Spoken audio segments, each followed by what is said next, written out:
how to color your hair ginger ideas on brown hair highlights.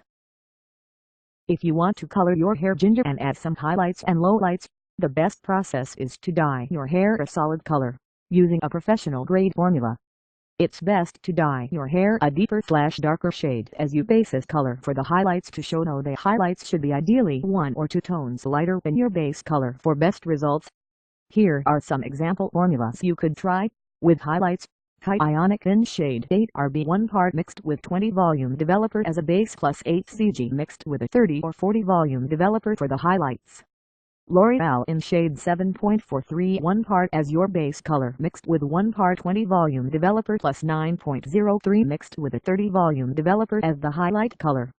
These formulas are ideal for those who want to achieve natural looking highlights that are just a shade or two lighter than the base color.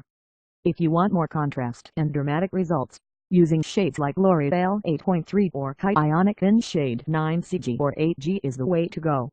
Alternatively, you could use bleach to add highlights like the bleach suggestion listed earlier in this article, but keep in mind that this might be damaging for your hair and it's hard to cover up the highlights in case you change your mind, as they will most likely show up after a few washes. The process for adding highlights is as follows.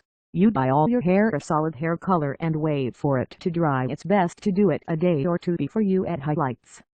Then, using a hair cap for highlights or a fine toothbrush, you'll take out individual hair strands around 3 to 1/2 of an inch thick. If you just want to add some highlights on top of your hair, you'll have to divide your hair into an upper and a lower part and add highlights to the higher part. For low lips, you will do the same, but you will add them to the lower part/division of your hair instead. Subscribe us to know more hair growth treatments and tips.